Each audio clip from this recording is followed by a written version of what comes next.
ಆಡಳಿತ ಪಕ್ಷದ breakfast meeting, lunch meeting, dinner meeting, ಈ ಮೀಟಿಂಗ್ಗಳೇ ಇವತ್ತು ನಮ್ಮ ರಾಜ್ಯವನ್ನ ಕುಲಗೆಡಿಸಿರುವಂಥದ್ದು.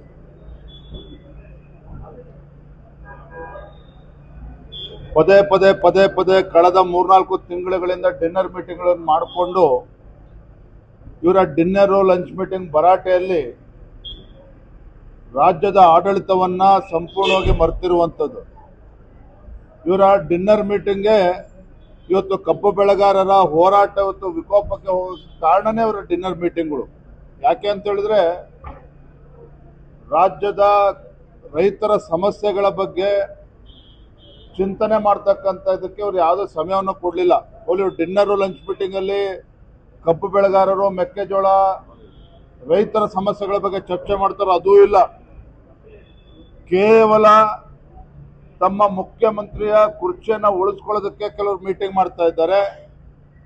ಡಿ.ಕೆ. ಶಿವಕುಮಾರ್ ಅವರ ನೇತೃತ್ವದ ತಂಡ ಹೇಗೆ ಮುಖ್ಯಮಂತ್ರಿ ಸಿದ್ದರಾಮಯ್ಯನವರ ಕುರ್ಚಿಯಿಂದ ಬೀಳಿಸಬೇಕು ಅದಕ್ಕೆ ಅವರು ಸ್ಟ್ರಾಟಜಿ ಮಾಡೋದಕ್ಕೆ ಮೀಟಿಂಗ್ಗಳು ಮಾಡ್ತಾ ಇದ್ದಾರೆ. ಇದರ ನಡುವೆ ಆಡಳಿತ ಯಂತ್ರ ಸಂಪೂರ್ಣವಾಗಿ ಕುಸಿದು ರೈತರು ಬೀದಿಗೆ ಬರುವಂತ ಪರಿಸ್ಥಿತಿ ನಿರ್ಮಾಣ ಮಾಡಿದ್ದಾರೆ. ನಾವು ಬೆಳಗಾವಿ ಅಧಿವೇಶನ ಪ್ರಾರಂಭ ಆಗುವ ಮುಂಚಿತವಾಗಿಯೇ ಸ್ಪಷ್ಟವಾಗಿ ಹೇಳಿದ್ವಿ, ಒಂದು 10 ದಿನ ಮುಂಚಿತವಾಗಿ, ಕನಿಷ್ಠ ಬೆಳಗಾವಿಯ ಚಳಿಗಾಲದ ಅಧಿವೇಶನ ಹೋಗುವ ಮುಂಚಿತವಾಗಿ ಆದರೂ ತಮ್ಮ ಈ ನಾಯಕತ್ವದ ಸಮಸ್ಯೆನ ಬಗೆಹರಿಸಿಕೊಳ್ಳಿ.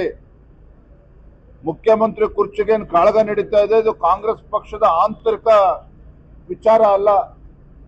ಮುಖ್ಯಮಂತ್ರಿ ಕಾಂಗ್ರೆಸ್ ಮುಖ್ಯಮಂತ್ರಿಗಳಲ್ಲ, ರಾಜ್ಯದ ಮುಖ್ಯಮಂತ್ರಿಗಳು, ರಾಜ್ಯದ ಆಡಳಿತ ಚುಕ್ಕಾಣಿಯನ್ನು ನಡೆಸ್ತಕ್ಕಂಥ ಮುಖ್ಯಮಂತ್ರಿಗಳು ಇಷ್ಟೊಂದು ಗೊಂದಲವನ್ನ ಮಾಡಿಕೊಂಡು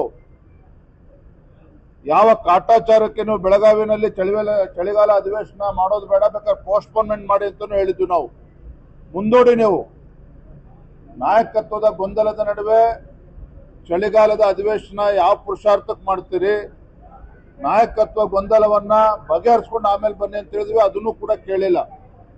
ಇಲ್ಲಿಗೂ ಬಂದು ಈ ಡಿನ್ನರ್ ಪಾಲಿಟಿಕ್ಸ್ ಮುಂದುವರೆದಿರ್ತಕ್ಕಂಥದ್ದು ನಿಜವಾಗ್ಲೂ ಕೂಡ ನಾಡಿನ ಜನತೆಗೆ ಮಾಡ್ತಾ ಇರ್ತಕ್ಕಂಥ, ಪ್ರಜಾಪ್ರಭುತ್ವಕ್ಕೆ ಮಾಡ್ತಾ ಇರ್ತಕ್ಕಂಥ ಅಪಮಾನ ಆಯಿತು ಕಾಂಗ್ರೆಸ್ ಪಕ್ಷ.